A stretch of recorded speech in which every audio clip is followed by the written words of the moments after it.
true friends will bring you closer to God. Yan, isang mapagpalang gabi sa ating lahat. I just want to share to you my devotion. Nagmula po sa Luke chapter 5, verse 18 to 20. Sabi po dito sa verse 18, "At narito, dinala ng mga tao na nasa isang higaan ang isang lalaking lumpo. At pinagpipilitan niyang maipasok siya at ilagay siya sa harap nila." Verse 19, "At sa hindi pagkasumpong ng mapapasukan dahil sa karamihan, ay nagsiakyat sila sa bubungan ng bahay. At siya'y inihugos mula sa butas ng bubungan, pati ng kanyang higaan, sa gitna sa harapan ni Jesus." Verse 20, "At pagkakita sa kanilang pananampalataya, ay kanyang sinabi, 'Lalaki, ipinatatawad sa iyo ang iyong mga kasalanan.'" So ito po yung time na ang Panginoong Jesucristo ay nangangaral sa isang lugar. Actually, nung sinabi niya po sa lumpo na pinatatawad ang iyong kasalanan, nagalit po ang mga pari kasi ano itong pamumusong na ito, kasi they are expecting na ang pinagagalingan lamang ng kapatawaran ay ang Diyos. So alam natin dito, dinideclare ng Panginoon na He is God who can forgive, no? Nakapagbibigay ng kapatawaran sa mga taong makasalanan. Yes, ang ating Panginoong Jesucristo ay Diyos na nagkatawang tao.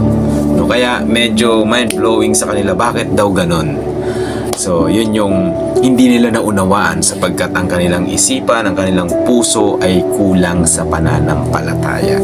So, may rema here is, your loved ones will be forgiven, same as you, if you will make a desperate action to bring them closer to God. Kung makikita po natin mga kapatid yung ginawa nitong mga lalaking ito para tulungan yung kanilang kaibigan na mailapit sa Panginoon, hindi mo maiisip yun kung hindi ka desperado. Unang-unang mong iisipin dun yung bahay na sisirain mo, no? Hindi naman sinabi kung kaibigan din niya yung may-ari ng bahay na yun, no? Hindi naman sinabi ng Bible. At hindi natin alam kung ano yung naging reaksyon ng may-ari ng bahay na yun nung gawin po nila yung bagay na yun. Pero hindi po nila inisip yung mga negatibong pwedeng mangyari.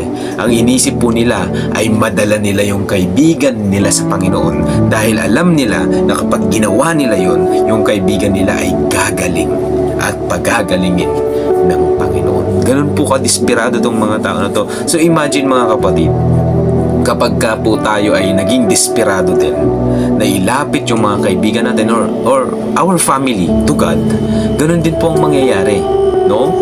Patatawarin sila, paghagalingin sila, palalayain sila ng Panginoon because of the truth na dinala nyo po sila sa Panginoon. No? Sometimes ang hirap talaga eh. No, ito lumpo na kasi to eh, paralisado na kasi to eh, binuhat nila, dinala nila palapit sa Panginoon, at nung ginawa po nila yun ay gumaling po yung paralisado na yan.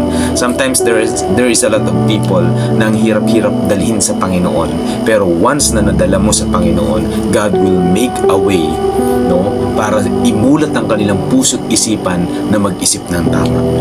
At least ginawa natin yung part natin na tulungan ng tao na makalapit sa Panginoon. Okay? So may reflection po dito is, sa talatang ito, ipinauunawa ang pagiging desperado ng mga kaibigan ng isang lalaking paralisado dahil sa kasalanan.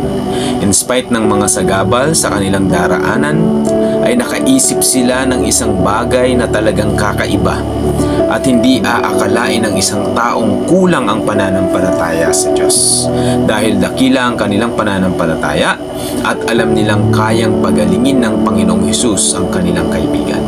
Di sila nag-alinlangan na gawin ang isang bagay na maaaring magkaroon ng negatibong resulta dahil sa ginawa nilang pagsira sa bubungan ng lugar na pinagtitipunan ng mga tao kung nasaan si Jesus. No, grabe yung pananampalataya ng mga kaibigan na to ng lalaking paralisado.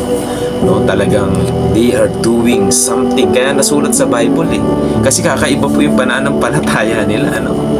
Nakagawa sila ng kakaiba because of their faith. Kaya yung ginawa nilang kakaiba, nasulat po sa Biblia.